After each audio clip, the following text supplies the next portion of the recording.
Okay, now this is everything I use to make my rice.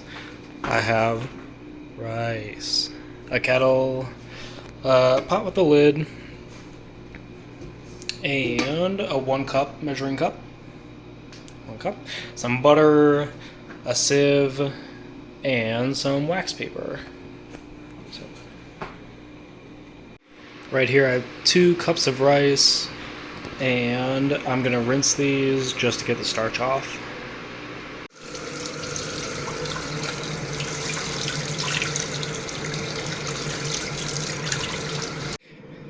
After rinsing, I have to let all the water dry because you want the rice to be as dry as possible when you put it in the pan so it doesn't stick to the bottom when you heat it up. So, now we have our rice, and we're gonna turn on our burner to like a 6 or a 7. And then we grab our butter. For this, we have 2 cups of rice, like we said earlier, and we're gonna use 3 tablespoons of butter, or you can use olive oil, canola oil. Apparently, you just need to use some kind of fat, and you kind of like fry the rice a little bit, get it toasty. And where is it? Personally, I like to use the little rice cooker spoon to like stir it around. Also, I kind of like the taste, so it adds a little flavor. For this, it'll like stick to the bottom super duper easy, so just make sure you're pretty consistent about stirring the pot. And then once you've got that and the butter in, we will go over to our kettle. And for our kettle, we want 3 cups of water. I'm gonna have to pour some of this out, but 3 cups of boiling water, and then just get that like heating up while you're also heating up the rice, so you're not like,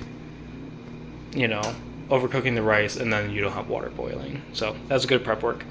Pop that in, and then I'll like cut it up with a spoon a little bit, break it up so it's not just one big lump of butter, so it's easier to melt, dissolve, all that. Okay, so now we have our butter broken up, and we got the kettle back to 3 cups. I'm gonna take some of this wax paper. You can use parchment paper or wax paper. Mostly we're just gonna try and get it to the size of the lid, times 2.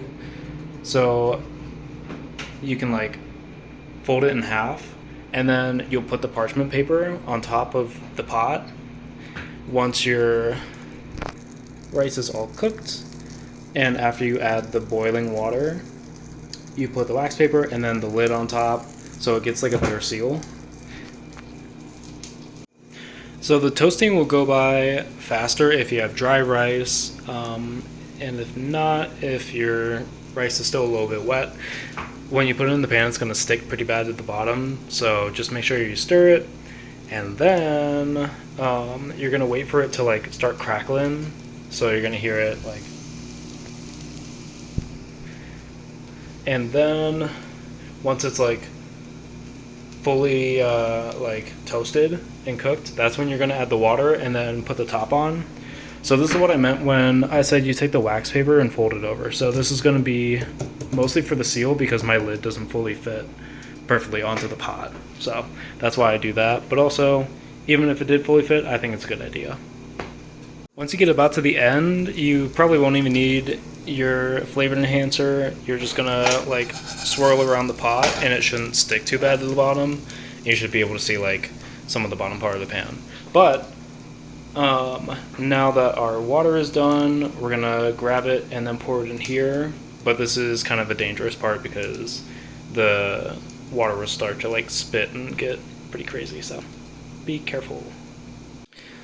Also, I will mention that I turn the stove up to 7, just to give it like a little bit extra heat right before I put the water in.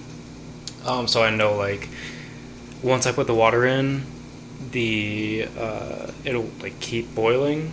So then after that, I'll put the lid on, and then we'll turn it down to a simmer or like 2.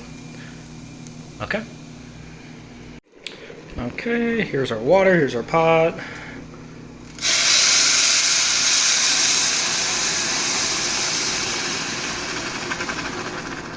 Alright. And then we'll put our top on like that. Make sure it's sealed. And then I'll turn it down to 2 or low. Either one. Just lower. And then we'll put this back. And then we're going to let this sit for 20 minutes, and then that's all you have to do.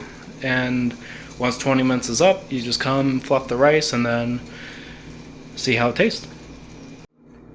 Awesome. And just like that, our rice is done. It's been 20 minutes. I fluffed it, and it looks really done. There it is. I use this recipe every time for every rice, except for it really only works for plain white rice. So keep that in mind when you're trying to do this recipe. Thank you for watching. You're welcome.